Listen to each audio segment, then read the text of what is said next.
we're gonna try this a little deeper side here. There you go.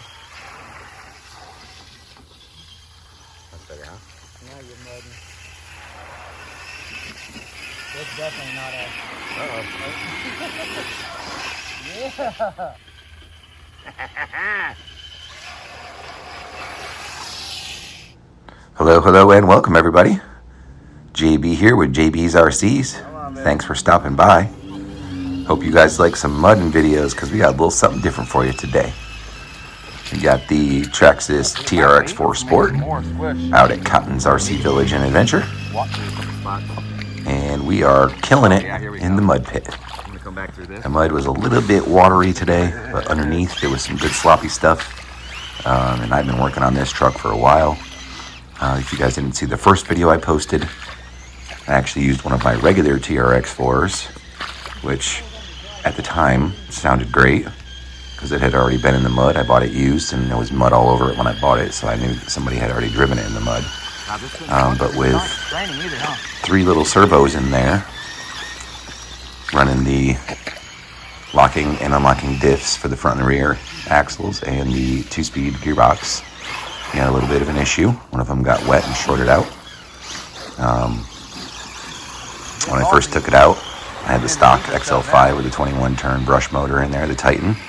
And this mud was so nasty, it got all up in that motor and stalled it out like 3 different times. I did rinse it out, and there's a hose right there. Matter of fact, right behind where Ian's standing there. There's a hose that you can rinse all your trucks off after the mud pit, which is also fantastic. Rinse yourself off as well, because I do bring my knee-high rubber boots out there so I can walk around in the mud and get some good shots, nice close-ups, because this mud pit is ginormous. From where I'm standing, there's a good 25 to 30 feet past me over in that direction, and then to my left there's another 20 or 30 feet. So this is a good 40-50 foot long mud pit, and at least 10 feet wide, if not wider in some spots. So much fun. Then we switched up to the Castle Mamba Micro X ESC with the Slate motor, 2850 kV I believe it is. That was our second run. I didn't even post any video of that because it overheated almost instantly. And again, that was in the regular TRX4 platform. And after that situation, I came home and I said, let's rethink this. I said, well, we got a mud truck here. It's going to be getting plastered. So brushless is the way to go, of course. A little bit easier to keep the mud and nastiness out of the motor that way. And then I was like, well, wait. With everything else that's going on, maybe I need just a simpler platform as well. You know, single speed, no locking diffs. So the TRX4 Sport was my go-to. I had this for a long time. It's actually my logo truck.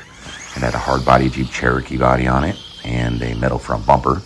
Of course, for mud, I wanted it to be as light as possible, so I took off that hard body. I took off the metal front bumper, changed out the tires to Sling Kings here on these nice metal rims on 9 bead locks, and put a Hobbywing Fusion 1800 kV in there, the Fusion SE. And this is what we got. Front and rear bumpers are gone, as you can see. I tried to make this as light as I could. There's no extra weight in there. I'm using a 4500 milliamp 3S battery in this, so it does have a little bit of weight from the battery, but it's right in the center, which I felt was okay. And the wheel speed is definitely way better now than it was. I do love it like this. Even in the other TRX4 that I used when I was in high gear, I was actually burning the slipper clutch a little bit sometimes. In low gear, it just wasn't fast enough speed-wise, because this isn't a mud bog pit. This is a go as fast as you can or you're going to get stuck pit. I actually did get it stuck once or twice with this truck, just like it is. Oh yeah, that's some sloppy stuff over there, boy. Woo-hoo. You can hear the motor really is not being pushed too hard. It's not bogging down too much. So, and when I checked all the electronics after this, everything seemed pretty cool still, which was nice. Last time everything was flaming hot with that Micro X and that Slate motor in there. So yeah, I'm not sure if the Micro X burnt out or if it was the shift servo that's right next to the ESC on the regular TRX4, but it was smoking, and I actually melted a cable, the rubber on the outside of the cable, to one of the power wires on the ESC. So flaming hot. So if anybody out there is looking to build a mud truck, simple platform is definitely the way to go, and brushless is definitely the way to go. And after that, you can kind of just do what you want. And then, oh, what do we have here? We are doing some bashing too. So this is my GOM. I bought this pre-built. It's the kit. And the guy went a whole different direction in it. It's supposed to be a rock bouncer slash kind of rock crawler. But the guy that I bought it from, he must have either put a huge pinion in here or cranked this brushless system way up. It's got the Sidewinder 3 or Sidewinder 4 ESC, Castle Slate motor, running 3S lipo. We're doing 25 kg Metal Gear servo on the front there. We got some TRX tires. Very awesome tire, by the way. I actually bent a metal axle on the rear drive shaft of this a ways back and didn't break the rim. So those rims they're plastic, but they're very strong. I was actually surprised that the rim didn't break, or the hex even in the rim or nothing.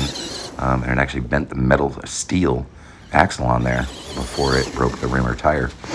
So pretty impressed with TRX on that. Go on, guys. A lot of short clips of this, of course. I haven't actually bashed in quite a while, so I'm not used to the recording. I have to get used to it again, so I need to start bashing some more again. Just a few shots that were semi-decent on this, and this truck is definitely not meant for bashing either. All the weight is up front. The battery, the ESC, the servo, the motor, the receiver box, the receiver, everything is in front of where the driver sits. So it's all tucked up underneath there. If you get a good enough shot, you might be able to see it all up under there, but the truck is very forward heavy, and because of that, it does like to roll, if you haven't noticed. But it is really fast and quite fun. I put a little metal antenna on the back there too. That thing is a KYX, and let me tell you, of all the metal antennas that I've used, definitely the best one. It's taken the worst beating of all of them. Hasn't broke or even bent. So really impressed with that. I did break this on this day. The steering shaft came loose. The short one that goes from the steering horn down to the other steering arm on the front axle. Stripped out one of the ends. So I got a Vanquish end that I put on there. We're going to take this out again soon and get some more bashing videos of it. But great fun truck, super fast. And if I could fix that weight issue, we could really go nuts with it. But it's got metal drive shafts, it's got metal skids, it's got the dual shock set up on the rear. So there's a single shock and then a spring shock on the back as well. I really bet it would be a good hill climber. All that weight up front. So next time we're out here, we're going to do some hill climbing too, because boy, Cotton's got it all over here. Come on over and see him if you haven't yet. But thanks for stopping by. Hope you enjoyed the video. Go ahead and like, comment, subscribe, and smash that notification button. And get out there and have some fun.